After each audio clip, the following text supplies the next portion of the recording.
नमस्कार, जोहार। मैं हूं देवेंद्र कुमार। अब देखना शुरू कर चुके हैं लाइव लगातार। दोस्तों, 2 या 3 दिन पहले बोकारो से एक खबर आती है और खबर यह थी कि बोकारो ट्रेजरी से करीबन करीबन 3 करोड़ 15 लाख रुपए की अवैध निकासी हो गई। हालांकि बाद में बढ़ते बढ़ते वह 4.5 करोड़ तक की भी खबर आई। उसके बाद झारखंड पुलिस एसोसिएशन की ओर से लाइव लगातार पर आपने खबर देखी होगी और उस लाइव सेक्शन में पुलिस महकमा से जुड़े पदाधिकारियों ने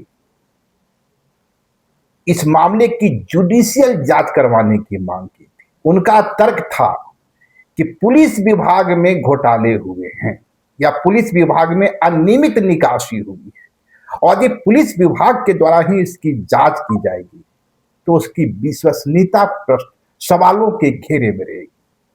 अभी उस मामले का समाधान भी नहीं हुआ था कि हजारीबाग से इस तरह की खबर आ गई और लाइव लगातार न्यूज में इस खबर को पढ़ चुके होंगे। खबर है कि हजारीबाग ट्रेजरी से भी करीबन 25 करोड़ रुपए की निकासी हुई।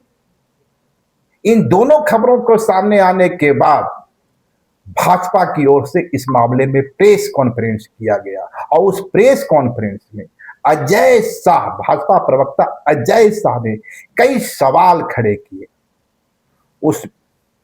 उस इंटरव्यू को भी आप लाइव लगातार पर देख सकते हैं।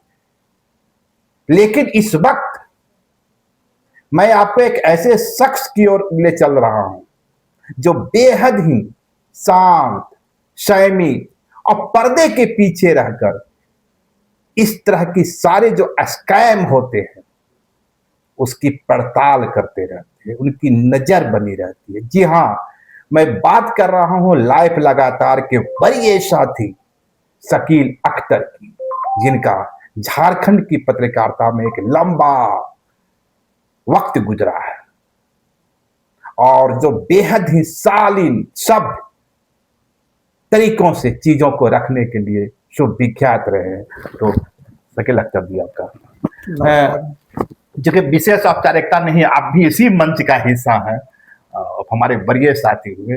हालांकि आप बहुत कम ही पर्दे पर आते हैं और पर्दे पर हम जैसे छोटे लोग नहीं, ऐसा नहीं, सहयोगी कनिष्ठ के रूप में सामने रहते हैं। आप एक पत्रकार के रूप में इन चीजों को किस रूप में देख रहे हैं? अजय शाह दावा कर रहे हैं कि झारखंड के हर एक महकमे, हर एक विभाग में ट्रेजरी की लूट हुई है। मैंने एक पत्रकार के नाते उनसे सवाल किया कि खबरें तो यह आ रही है कि हजारीबाग में 14 वर्षों से हो रही थी निकासी। उनका तर्क है कि 6 वर्षों से हेमंत सरकार क्या कर रही है। इन सारे सवालों को हम लोग दरकिनार कर देते हैं। वस्तु स्थिति क्या है और क्या वाकई में जैसा पुलिस एसोसिएशन के लोग कह रहे हैं कि छोटी छोटी मछलियों को फंसाकर बड़ी मछलियों को फंसाने की साजिश की जा रही, क्या उसमें कुछ तथ्य है? देखिए, 2-4 चीज़ें इसमें इम्पोर्टेंट हैं। ट्रेजरी से गलत तरीके से निकालने का जो धंधा चल रहा है वो बहुत पहले से चलता था, यूनाइटेड बिहार के पीरियड से चलता था। अच्छा। कई बार इससे रिलेटेड मामले पकड़े गए और उस तरीके को बदलने के लिए दूसरा तरीका अपनाया गया और सर्कुलर जारी होता रहा। स्टेट बनने से बहुत पहले ट्रेजरी से निकालने का जो एक सबसे अजूबा मामला सामने आया था वो ये था, पहले ट्रेजरी में जो बिल भेजा जाता था उसमें सिर्फ डिजिट में नंबर लिखा जाता था, अमाउंट। जैसे मान लीजिए कि 10,000 निकालना है किसी बिल पे तो सिर्फ 10,000 लिख दिया गया। अब उसमें बाकी लोग क्या करते थे, एक जीरो बढ़ा के ट्रेजरी में लेके निकाल दिए। तो जिसने साइन किया उसको तो पता है कि 10,000 निकला, लेकिन एक्चुअल निकला 1 लाख रुपए। तो जब ये गड़बड़ी सामने आई तब उसके बाद एक दूसरा ऑर्डर इशू किया गया कि अब आपको नंबर के साथ शब्द में भी लिखना होगा। तब ये सिस्टम बंद हो गया। बाद में फिर आप देखे होंगे एनिमल हस्बेंड्री के पीरियड में लोगों ने अलॉटमेंट लेटर ही फर्जी बना दिया। जैसे किसी हेड में अगर आपके लिए 100 रुपया है तो आपको उसमें से अगर 50 रुपया निकालना है तो 50 रुपये का या 60 रुपये का अलॉटमेंट ऑर्डर आपको चाहिए। तो अलॉटमेंट लेटर ही फर्जी बना दिया जाता था कि इस काम के लिए इस हेड में इतने पैसे का अलॉटमेंट है और उससे कम दिखा के वो निकाल लिया जाता था। तो उसमें वो स्कैम हुआ।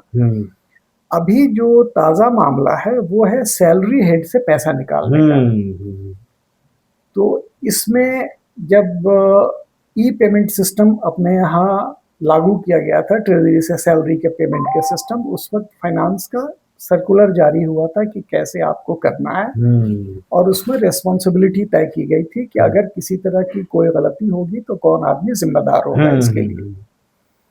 तो पैसा निकालने के मामले में जो सबसे बड़ी जिम्मेदारी अपने यहाँ रूल में तय है वो है डीडीओ की। डीडीओ के दस्तखत के बगैर ट्रेजरी से पैसा नहीं निकलता है, नहीं निकल सकता है। इसलिए सिग्नेटरी को ही सबसे ज्यादा रिस्पॉन्सिबल बनाया गया। बाकी उसकी मदद करने के लिए बिल क्लर्क, अकाउंटेंट वगैरह वगैरह होते हैं।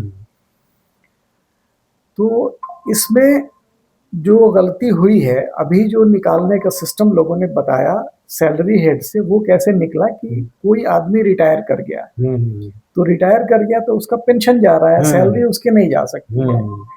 तो उसमें लोगों ने क्या किया कि उसका डेट ऑफ बर्थ चेंज कर दिया पेपर में। तो वो रिटायर्ड आदमी वर्किंग हो गया। उसके बाद जो अकाउंट नंबर उसका पहले डाला हुआ था उस अकाउंट नंबर को बदल के जो भी लोग इसमें शामिल हैं वो किसी अपने का नंबर डाल दिए और डीडीओ से बिल साइन करा के ट्रेजरी में भेज दिए, तो वो पैसा निकल गया। ये सिस्टम सबसे पहले पकड़ में आया जब एजी अकाउंट्स ने ट्रेजरी का ऑडिट किया। ट्रेजरी का ऑडिट करने के बाद उन्होंने सरकार को एक चिट्ठी लिखी कि यहाँ एक ही आदमी के नाम पर कंटिन्यूअस सैलरी जो है वो निकल रहा है, दो बार निकला है। कभी एक ही डीडीओ ने साइन किया है, कभी दूसरे डीडीओ ने। एचआरए का लिमिट है 10%। एचआरए 10% से ज्यादा 20% तक बहुत जगह निकला है। डीए 58% है, तो बहुत जगह डीए भी इस लिमिट से ज्यादा निकल गया। तो एजी ने अपनी चिट्ठी में एक एग्जाम्पल दिया था बोकारो के ट्रेजरी का कि वहां एक पुलिस अफसर के नाम पे 3.15 करोड़ रुपए निकला है। उसके बाद फाइनेंस ने कहा देखने के लिए, तो बोकारो से जांच हुई तो उसमें ये पाया गया कि जो अकाउंटेंट है, अकाउंटेंट ने क्या किया था कि जिस आदमी के नाम पर उपेंद्र सिंह के नाम पे पैसा निकला था, तो उसके अकाउंट में उपेंद्र सिंह का जो पहले अकाउंट नंबर था उसको हटा के उसने अपनी वाइफ का अकाउंट डाल दिया था। अच्छा। तो पैसा ट्रांसफर होकर उसकी वाइफ के अकाउंट में गया, बाद में वो फिर पैसा अपने अकाउंट में ले लेता था। ये जब मामला प्रकाश में आया, हजारीबाग में लोकल लेवल पे जब जांच हुई तो उसके बाद एफआईआर हुआ और दोनों आदमी पकड़ के जेल चले गए। उसके बाद दूसरे डिस्ट्रिक्ट्स में भी जांच शुरू हुई। कल वित्त विभाग ने एक ऑर्डर जारी किया था सारे डिपार्टमेंट्स के लिए। ये ऑर्डर था कि सारे डिपार्टमेंट्स अपने अपने यहाँ सैलरी से रिलेटेड जो भी पेमेंट हो रहा है उसके लिए रूल्स था कि ये पहले से डिसाइडेड रूल है कि उसको फॉलो करें, उसका वेरिफिकेशन करें और उसके बाद जब सर्टिफाई हो जाएगा, डीडीओ सर्टिफाई कर देगा कि इसमें आदमी का नाम वर्किंग है, अकाउंट नंबर उसका सही है, आईएफएससी कोड सही है, तब उसका पेमेंट होगा। तो इस ऑर्डर के बाद से अभी स्टेट में सरकारी कर्मचारियों का वेतन भुगतान बंद है। इसमें है कि जैसे जैसे वेरिफिकेशन होते जाएगा वो मिलते जाएगा और पहले से जो ड्रॉल हुआ है उसकी जांच भी चल रही है। जैसे हजारीबाग में भी जांच हुई, उसमें भी पकड़ में आया कि ये लोग अभी करंट सिचुएशन उसमें बताते हैं कि शायद 27 करोड़ से ज्यादा की निकासी का मामला अब तक पकड़ में आया है। हजारीबाग में भी ये हुआ था कि कांस्टेबल को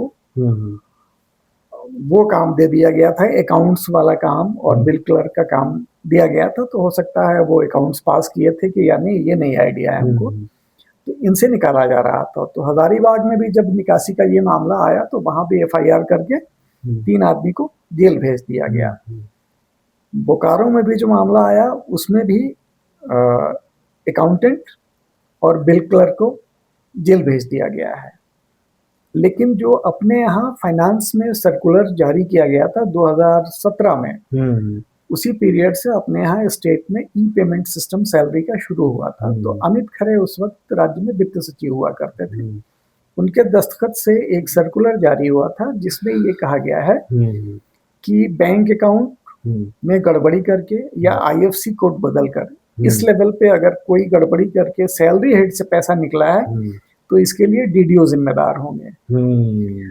तो अभी तक जो पुलिस महकमे से निकासी का मामला इस तरह का सामने आया है, उसमें कई जगह बहुत दिन तक एसपी डीडीओ रहे हैं और बाद में बहुत जगह डीएसपी लेवल के ऑफिसर्स जो हैं वो डीडीओ रहे हैं। तो जो फाइनेंस का सर्कुलर है 2017 का, उसके हिसाब से इस तरह की गड़बड़ी के लिए, मतलब अकाउंट नंबर वगैरह बदल के जो भी निकासी होगी वेतन में, उसके लिए जिम्मेदार डीडीओ होंगे।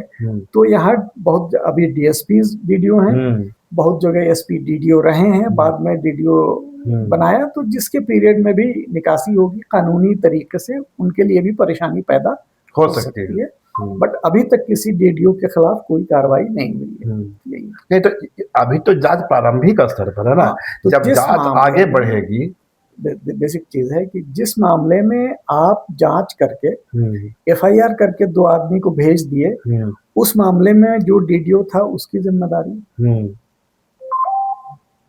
वो तो है ना, जो भी रहा हो तो उसकी जिम्मेदारी तय होनी चाहिए, या उसमें ये मेंशन होना चाहिए कि इसमें डीडीओ को भी भूमिका है। लेकिन जो भी एफआईआर दर्ज किया गया है उसमें डीडीओ का कहीं उल्लेख नहीं है। नहीं, आपके हिसाब से तो मुझे ये लग रहा है कि जैसे जैसे जांच की गति आगे बढ़ेगी, जो डीडीओ होंगे, जो भी रहे, एसपी रहे, डीएसपी रहे, इन फ्यूचर कुछ भी हो सकता है, उनकी गर्दन भी फंस सकती है या उन पर भी सवालिया निशान खड़ा हो सकता है। बिल्कुल, क्योंकि जो कानून है अपने यहाँ, जो सर्कुलर है ट्रॉल का, उसमें ये है कि इस तरह से अगर कोई गड़बड़ी होती है सैलरी हेड से, तो इसके लिए डीडीओ रेस्पॉन्सिबल है, पूरी जिम्मेदारी डीडीओ की होगी। नहीं तो फिर भाजपा जो कह रही है कि छोटी मछलियों को छोड़ के बड़ी मछलियों को फंसाने, अब तो वो पॉलिटिकल बयान है, बीजेपी जाने, उसमें तो हम कुछ नहीं कह सकते हैं।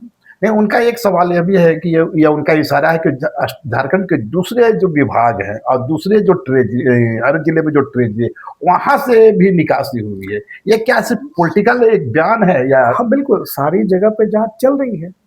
तो अब जहां का मामला सामने आएगा, वहां सरकार के लेवल पे, डिस्ट्रिक्ट लेवल पे जो भी कार्रवाई करनी होगी लोग करेंगे। तो आपने सुना शकील अख्तर जी को, इसलिए मैं कहता हूं शकील अख्तर बेहद संतुलित शब्दों में बेहद संतुलित बयान देते हैं, और चीजों को अधिक गंभीरता से समझना हो तो निश्चित रूप से शकील अख्तर के जो आर्टिकल्स जाते हैं, उनकी जो टिप्पणियां जाती हैं, उसका भी अध्ययन किया जाना चाहिए। और लाइव लगातार के इस प्रोग्राम में भी शकील अख्तर आपको अक्सर शामिल होते रहेंगे और अपनी जो गंभीर टिप्पणी है उससे आपको अवगत करवाते रहेंगे। शुक्रिया, नमस्कार। लाइव लगातार के वीडियो को लाइक करें, सब्सक्राइब करें